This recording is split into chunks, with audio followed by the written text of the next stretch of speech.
My late husband had always stopped me from finding love again. So when I met a coworker and finally felt happiness for the first time in years, I told him I couldn't do it. But he refused to take no as my answer. I lost my husband 10 years ago after he succumbed to his illness, and after getting served the $150,000 medical bill, I miscarried our baby due to stress. I was broken, so I sold my home and moved away, using the remaining money to buy a small apartment and start new. People say being a widower is hard, but it's impossible to explain. I still wear my wedding ring after 10 years, and still carry the pics of our first ultrasound in my wallet. I truly believed I'd never find love again. I even became an alcoholic at one point. But then I met my coworker Jason, and he changed everything. Or at least he came as close as humanly possible. You see, he was in the middle of a nasty divorce with his abusive wife, who hit him in front of the kids. His parents lived close by, and wanted to move to somewhere warmer, but not until the end of the year. The divorce was ruining him financially, and inflation made it impossible for him to get a place. So, I made a decision that I'm still unsure if it's the best or the worst of my life. I offered him a bedroom. He tried to decline because he had 2 little girls, 6 and 7. He couldn't leave them. His wife wanted everything but them, and wanted to sign over rights in exchange for their house, that he paid for. It was heartbreaking, and if anything made me more determined to help. I agreed to let him and his girls move in for 30 days as a trial. Well, it's been 9 months, and it's been amazing. But there is where it gets sad. I've fallen in love with him and the girls. I haven't felt like this since my wedding day. I tried squishing down my feelings at first, but every time he made breakfast, every time he booped my nose, and every time the girls asked to play, my heart melted. I was getting used to feeling alive again. But then last month, Jason came with news. His parents agreed to let him move into their house, and he and the girls were finally gonna give me peace. I remember my heart dropped. I congratulated him, but on the inside, I was crying. And this is where I made the oopsie boopsie of a lifetime. You see, he moved out last weekend. But before he did, I made a huge goodbye dinner on their last day. I went all out,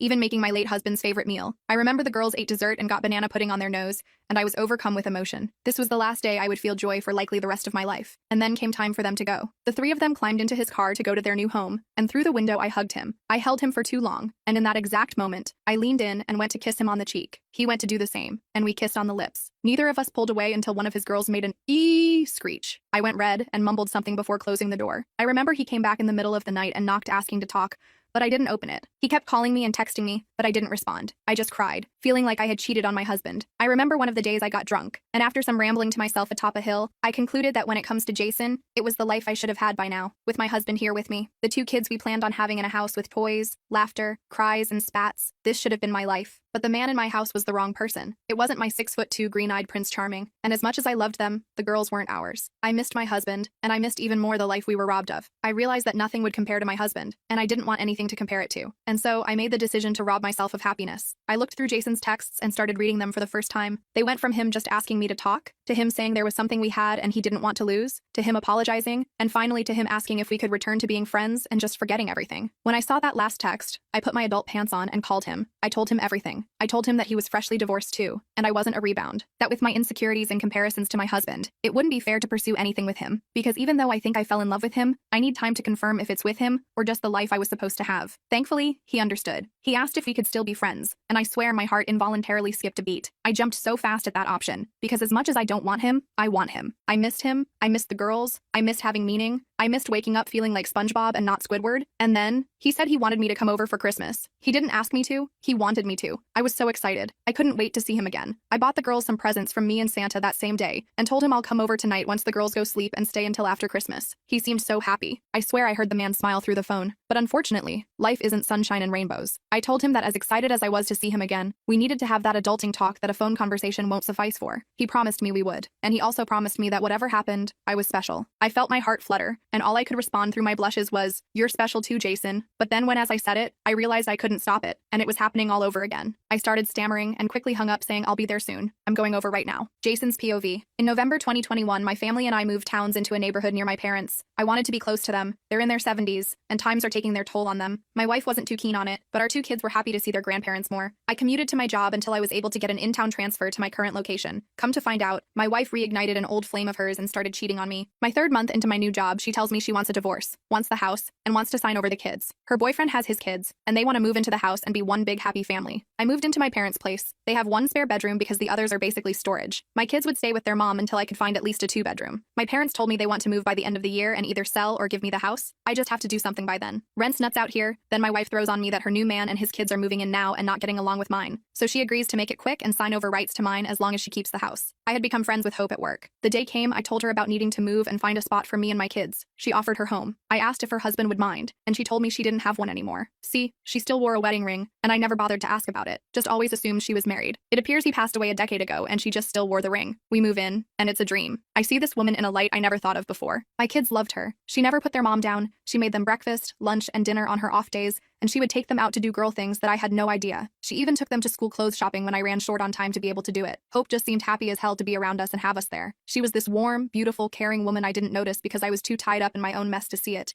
and her ring threw me off. The day I got to my parents' house, I made a big mistake. I kissed her. She freaked out, asked me to drop my key off later, and ran inside. I texted her and called her, but she didn't get back to me for a week. She said that with me being freshly divorced, she didn't want to be a rebound, and she didn't want me to be one either. I said she was right just to placate her, but she wasn't. I asked her over for Christmas, and she said yes because she has gifts for my kids. She came over and spent the night. She slept on the sofa and hung out with us until after dinner. My kids were through the moon with her there, and now they keep asking when they're gonna see her again. We've been great at work, but I keep wanting more. I don't know if I should just date or whatever. She dated while we lived there, but nothing ever happened after the first or second date. It's getting harder to see her as just a friend anymore. Hope's POV. I spent the night at Jason's on Christmas Eve. We talked for hours, until 2 a.m. It felt like home again. We fell asleep on the couch, and the girls woke us up. We did breakfast, we did lunch, we did presents, we did dinner. When I finally left, I thought I had some closure. I noticed Jason was on his phone more often this week. Finally, I got it out of him. He downloaded some dating apps and had a hit. It's not shocking it was so soon. Jason is fucking gorgeous, okay? He doesn't look like he's in his 40s. He is so beautiful, I used to joke with him that he looks like a fucking GQ model freshly stepped off the page. And he's funny, and he's smart, and he doesn't deserve to pine after someone who doesn't know what in the hell she wants because she never thought about it before. He asked me to babysit the girls so he could go out on a New Year's date. I had to say yes, or whatever we discussed. Christmas Eve wouldn't have mattered. So here I am, alone on New Year's. We drank his fancy, expensive Scotch Christmas that he got as a wedding gift because I had to charge something for this babysitting gig. He is feeling some way because he's out there, with someone else, ringing in the new year, and he deserves to be happy. And I do too. I just put the girls to bed. I knew they wouldn't have lasted till midnight. Jason's POV. Am I the a-hole for asking a woman who I thought had feelings to watch my kids when I went on a date? Long story short, I'm divorced. It was finalized a couple of months back. During the mess of my divorce, I and my 2 kids moved in with a coworker named Hope for about 9 months, give or take. She was great to us and my kids loved her. Honestly, I felt the same. I thought what she felt for me was more than friends, so I kissed her before I moved out to my current place. It ended up being a mistake. She ghosted me for a week before she finally called me. I thought we got over it over Christmas. Well, I didn't want to hold back for a woman who didn't feel the same, so I did the dating app thing and got a date for New Year. I asked Hope if she could watch my kids while I went out, and she agreed. I went out, had a great time, and came back at 3 a.m. to Hope passed out on my sofa. I threw a blanket on her and went to bed myself,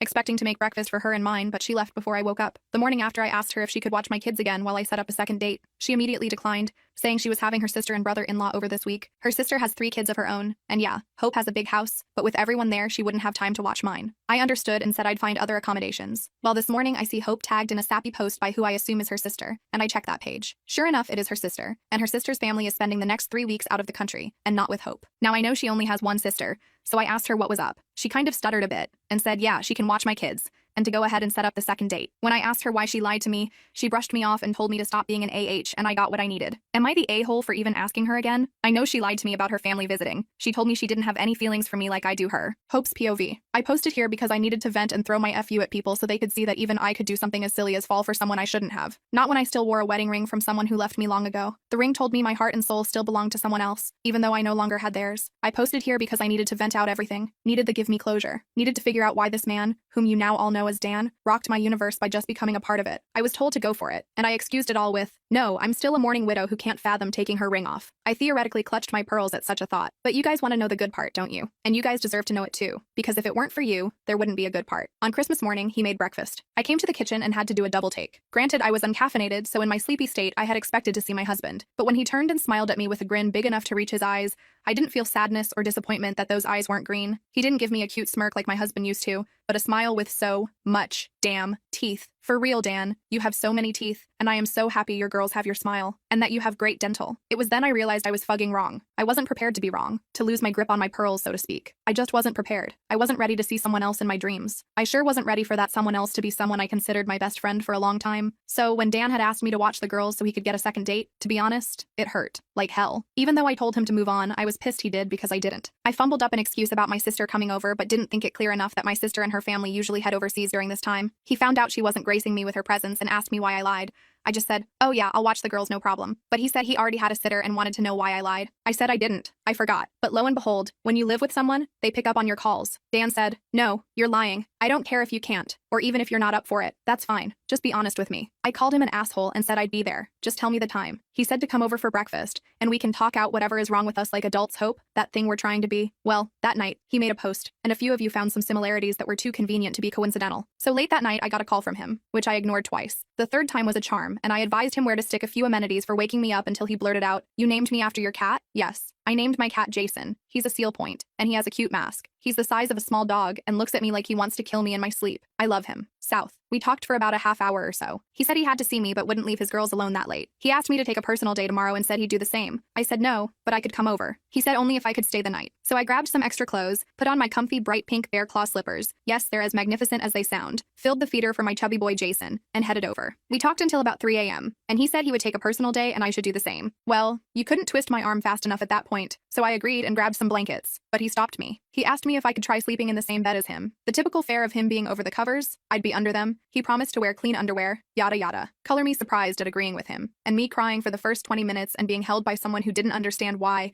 but understood that I just needed to freaking cry, and then being held by someone because I needed it, and then being held by someone because I wanted it, and then being held by someone because they just wanted to. And yeah, I fell in love again, okay? I freaking fell in love. Again. Except this time, I know what it is. And it was happening long, long ago, and I was too scared to understand it. But I should have noticed something when he transferred in, and I saw him for the first time. He was handsome, and not even he could deny that. But when he smiled with all those damn teeth, he just became so much warmer. And real, I guess. I just felt like I had to be near him. Even when he made terrible dad jokes and gave himself heartburn with his spicy food addiction, he refused to take responsibility for it. I lived for those moments, and when they were gone, I was miserable. I never knew how falling in love felt. My husband and I were born in love with each other, so I never experienced this before, so I was scared. And don't get me wrong, I'm still scared. I've been on theme park rides that are less anxiety-inducing than this. We agreed to take this one day at a time. We know we're going to have setbacks, and we know we must hide it from the girls. For now, I'm also transferring departments to keep things a bit more under wraps, but we're trying it. We are trying it. We're making it happen. I'm in love with him. I have been. I just had no clue what it was. It felt like I was floating and trying not to sink. And when I met the girls, I had no choice but to drown and succumb to the peace. I have random Redditors to thank for saving me from a lifetime of regret. Big girl trousers are on everyone, although he still can't believe I named him after my cat. Well, I love my cat too. There's that. Jason's POV. Thank you kindly. Can't wait to marry that girl, but she wants to wait a bit. I'm in no hurry right now, but my kids are happy she's going to be a forever part of our lives.